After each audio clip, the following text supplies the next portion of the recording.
biaya pendidikannya semakin mahal, mengenai kesehatan kita yang tidak terjamin. Masuk rumah sakit katanya gratis, ternyata masuk rumah sakit masih setengah mati, keluarnya mati. Gini apa gini? Katanya gratis obat dan sebagainya, begitu dikasih obat oleh rumah sakit, oleh dokternya, mesti tidak ada obatnya, mesti beli lagi di apotek. Gini apa gini? Memang gratis tapi tidak berkualitas.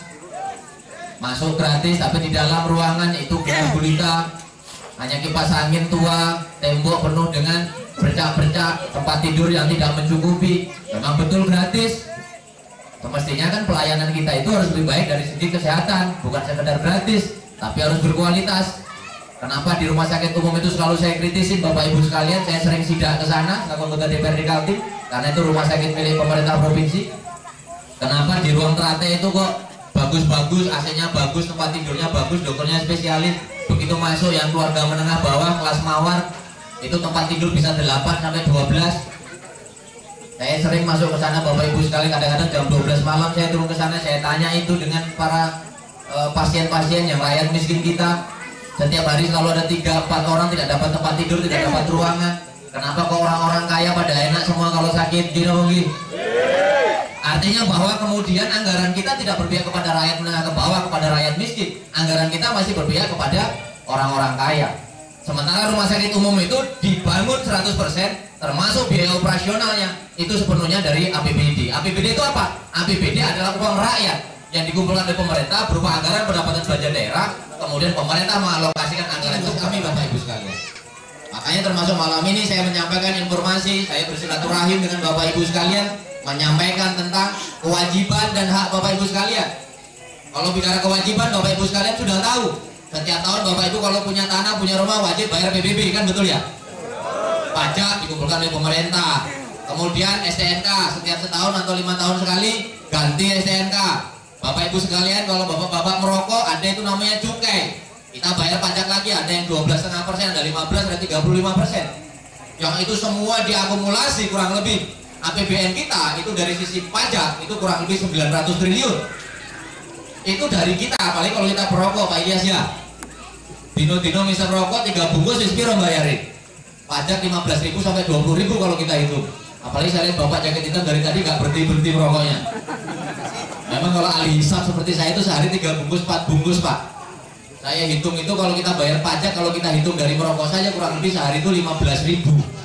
Saulan berarti 450.000, setahun berarti 4,5 juta plus 900, 5.300.000 kita para pengisap rokok ini dari satu orang dikumpulkan oleh negara 900 triliun. Seharusnya pajak itu digunakan untuk membangun kita semua. Tapi kenyataannya tidak seperti itu. Kenapa seperti itu Bapak Ibu sekalian? Karena pemerintahnya belum PDI Perjuangan, gini. Kenapa jalan Samarinda banyak rusak, banjir nggak karu-karuan? Pasar dibangun oleh investor, rakyat kita pedagang kemudian membeli dengan harga mahal karena pemerintahnya bukan PDI Perjuangan. Makanya 2015 nanti pilih wali kotanya dari PDI Perjuangan yang konsisten dan komitmen. Saya kita DPRD Kaltim dapil Samarinda, ada banjir di Samboja saya turun, ada masalah jembatan Kutai Kartanegara saya turun, masuk TV Ban kita belain habis. Pada saat saya belum masuk TV Ban itu para korban yang meninggal hanya dapat santunan 5 juta Bapak Ibu sekalian. Teman saya sekelas di waktu SMA patah tulang punggungnya sini, lumpuh dia, hanya dibantu 5 juta. Kita sikat habis di TV One.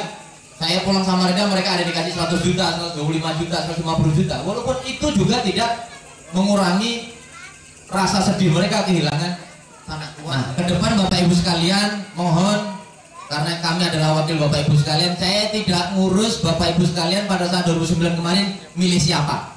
Itu tidak penting buat saya. Pada saat 2009 kemarin Bapak Ibu milih partai apapun atau milih siapa itu nggak penting.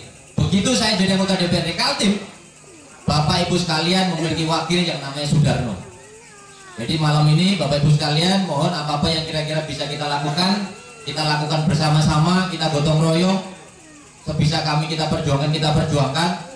Memang jatuhnya Bapak Ibu sekalian, walaupun Indonesia menganut namanya trias politika menurut teori Montesquieu, ada legislatif, eksekutif, dan yudikatif. Memang sebenarnya berjuang lebih efektif itu pasti di eksekutif, paling efektif mau tidak mau. Ini nggak apa-apa lah, ini batu loncatan saja lah untuk di DPRD ini. Nanti ke depan harusnya wali kota Samarinda 2015 itu dari kita, dari PDI Perjuangan. Kemudian pilihan gubernur nanti 2013 Apakah wakil gubernur atau gubernur juga dari PDI Perjuangan? Soalnya sudah berapa tahun kita ya begini-begini saja. Penduduk kita Kalimantan Timur, BPS tahun 2010, penduduk Kalimantan Timur itu 3.550.638 jiwa. Baru tahu malam ini Bapak Ibu sekalian ya. Penduduk Kalimantan Timur menurut survei BPS tahun 2010 berjumlah 3.550.638. Kalau Samarinda sekitar 815.000 Mas Des ya. 3.550.638 jiwa itu APBD kita kurang lebih 13,4 triliun. 13,4 triliun itu kalau dimiliarkan berapa ya? 134 kira ya, 1.340 miliar. Akeh itu Pak. 13,4 triliun. APBD Nusa Tenggara Barat, Bapak Ibu sekalian saya sampaikan hanya 1,2 triliun. Provinsi Nusa Tenggara Barat APBD-nya hanya 1,2 triliun.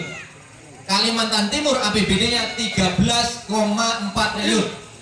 Penduduknya hanya 3.550.638. Penduduk Blitar itu 4 miliar. Coba 4 juta penduduknya. Coba satu provinsi dikalahkan dengan satu kabupaten di Jawa Timur.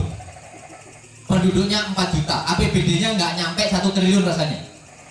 Kita penduduk nggak nyampe 4 juta, APBD kita 13,4 triliun.